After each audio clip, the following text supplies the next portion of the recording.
Sight rigs. When do you need a sight rig? When do you not need a sight rig? When do you decide that your flat little accessory rail is not enough, and that maybe you should put a little tab on it, and maybe throw a sight back here? Well, that's what we're going to talk about today. First qualification of a sight rig is, one, if you are shooting a gun that shoots flat and decent with a certain range. You don't want to throw this on a normal Nerf gun, because pretty much if you're shooting at 35 feet, that would be 35, that would be 30, that would be 25. If someone comes within 5 feet and you're aiming down your sight and you have a sight of 35, you're going to shoot over his head. Okay, so you really need something that shoots nice and flat. You know what I mean? You don't want something that's going to you don't want something that you're just going to shoot over everyone's head, so it's like, why bother? So for example, again, never dry fire your gun. This is an Orange ModWorks Unleash 1 and 2 kit with a 6K spring on it. So that thing's got some umph, some power. I know that anything within 50 feet is going to get hit. So if I sight this at 50 feet, it might be a few inches too high if someone's closer, but I'm going to nail them, okay? 2 is accuracy. Is the gun inherently pretty accurate? In other words, you don't want to be sighting something at 50, 60 feet if you don't. 3 is to get longer ranges, and 4 is actually to teach you to be more steady. 5 is if you're arching your shot a lot. So for example, this is a Super Veloce Retaliator. This gun does about 160 feet per second. It can probably do what that gun does at 60. This thing can do it at 100. Okay, so I decided to, one, throw a NC Star laser sight on it. Okay, right there. See, and so it's all in the barrel. I have the barrel. I have the barrel shimmed so that it doesn't go anywhere. So it feels like one solid piece, and it is. I have it laser aligned, and then I have the mount glued on here with epoxy. Okay. But the next thing I did was I made some sight rigs on the actual stocks. People see me with this a lot. What happened was when the first time I took out the SV, which was the second Norwalk Nerf League bout that I had, I was putting it on the accessory rail, and I was always just boom, boom, and it was always sliding off. And eventually it fell off, and I didn't find it till after the meet. And so I decided to put it here, which put it out of my way, but it also gave me a longer sighting radius at the front blade. But usually when you're shooting at somebody, you're not shooting at the front blade. About 80 feet, you may want to arch it a little, give it a little bit of drift. Or maybe that would be, I don't know, it'd be about 100 right there. And that would be about, that'd be 160, that'd be 140. So I pretty much know on here where they are, and I line them up with this. This is another set of ranges. That's 120, that's 140, I believe, and that's 160. So I decided to take the Recon sight, saw in half, put 3 blocks of wood, little planks of wood, and glue them all together with epoxy. Then I affixed it to this right here. I shaved off a little here to put the sight on there to rebait it a little bit, and I epoxied the whole thing on here. This makes it so it's interchangeable for guns. Okay. Another sight I have is the low-profile sight. This is my Super Retaliator, which has the this is for the NC Star laser sight that the Super Veloce has. It's got a backup scout here, but it's usually just made to hold it. But it's got a long strike sight right on the back of it. Okay, so let's say, for example, I don't really want to fight with this. This gun's broken or whatever. Let's say I wanted to use in carbide mode. I wanted to throw it on my Orange ModWorks Retaliator, and since I already got a blade on here that's filed off and calibrated, boom! Now I got sights for this thing. See, and that's zeroed for about 50 feet right there. And yeah, see what I'm saying? I have a nice, good system of sights. But when it came to certain pistols that didn't have stocks on them and didn't have a long enough sight radius, I had to come up with another solution. Okay. I had to come up with something better. And there was a certain gun I had which got me about 26 hits. And this is when I went pro. Got that, Big 5, $10 off. It was originally $54, as you can see, $54.99. I got it for $44. Out the door, it ended up being about $48 plus tax, okay? But it was a worthwhile investment. I was using the NC Star red dot sight. And the problem is that the NC Star red dot sight is A, plastic, B, the knobs are adjustable by hand, which makes it so it moves a lot. C, it was not very solid unit, and D, it was it was made to shoot higher because it's for an airsoft gun, and airsoft guns hop up. Well, Nerf guns tend to hop down, so you need to give it a little bit of tilt when you're firing. And I decided to throw it on my Super Fire Strike. This is the gun. If you look at the article, no mod for you, or how to stop worrying and turn your Fire Strike into a fucking anti-aircraft gun. Well, fucking is censored. I have asterisks on the U and the C, but it's on my site on chriscartea.blogspot.com, and I actually take off the plunger and I mod this with a 4 kilogram orange modwork spring and another 2 kilogram, 2.5 kilogram. I don't quite know the rate. Reflex spring, the older ones. Remember, the newer ones are coming out, the new elite ones, and they're going to be pretty good. I mean, the Reflex is a great gun. If you punch the restrictor and you gasket the spring about, I'd say, 3/16 of an inch of duct tape, you will have a gun that can hit within the 90-100 foot range, and you can nail people. Boom. I'd say it's about 60 flat, if you want to know the truth. And you can just nail people from across a movie theater. I've done it, okay?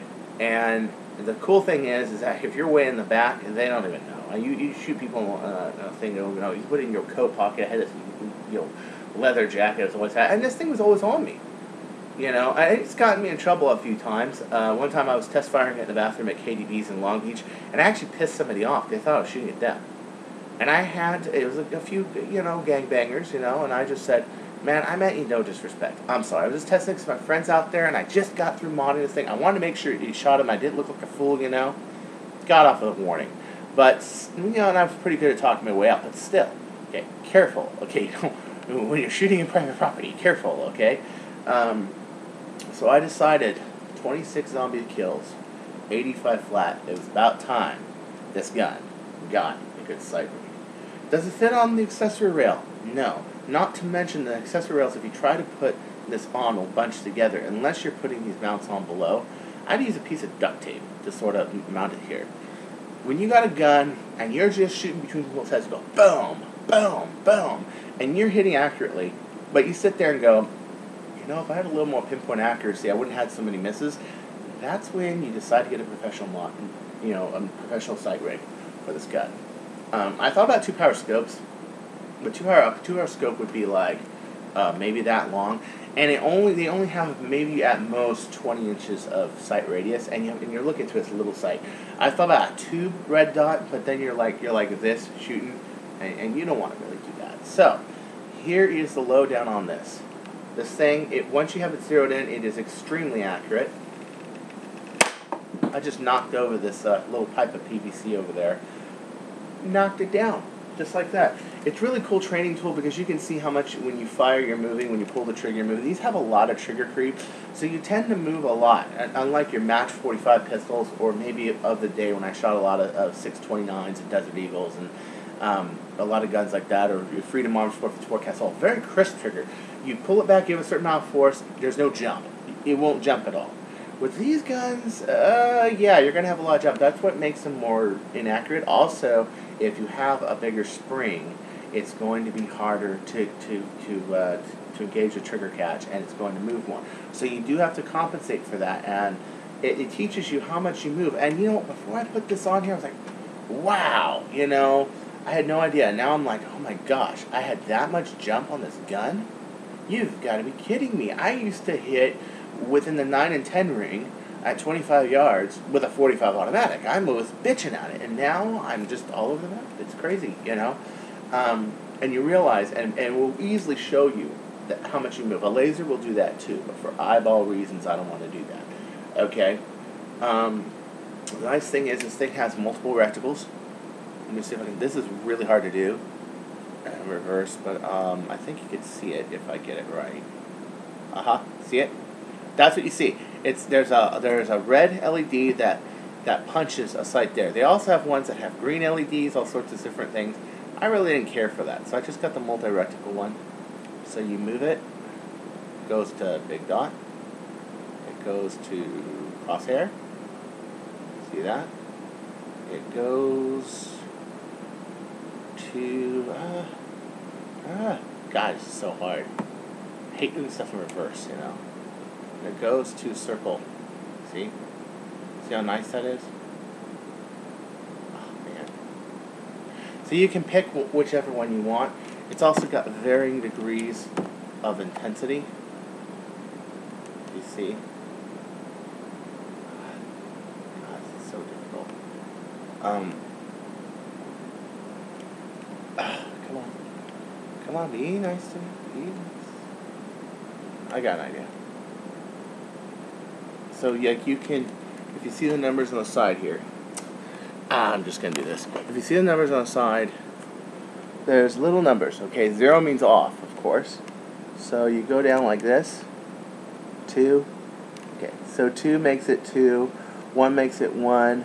0 turns it off entirely. And 7 is like Megadeth bright. Look at that. So, I mean, if you're out on, like, the surface of the sun or something, and you need to cap somebody, you can do it, see? So this is made so that there's varying degrees of light. Sometimes you may only want, like, the 1 when you're shooting at night, or you may need 5. If it's, like, a really bright day or something, you may need more intensity. So I can see the use for that, you know? They're not cheap. They do add a lot of heft to the gun. They add a lot of weight to the gun. It makes it more stable. Makes it feel more solid. Also comes with this nice little cover here. I like it a lot. You can slide these on all the time, but at that point you really got to take care of the gun, you know? You really got to. Here's the quick draw holster that I made for out of duct tape. These are Velcro, and they're hooked to the adhesive side of the duct tape. So we were talking adhesive to adhesive. They're not coming off, okay? Which is a trick to making duct tape stuff is the adhesive to adhesive trick. It's got a couple little ballpoint pen things here. So when I pull it on a rig, I have it usually like this, okay? And so I go like this, and I go like, you know, like that. And I engineered this originally for the original NC Star sight that I had on here, so it still fits, you know? And as you can see, when I got a good gun, I take care of it. It's one of my pieces. I like it a lot. So, anyway, take care.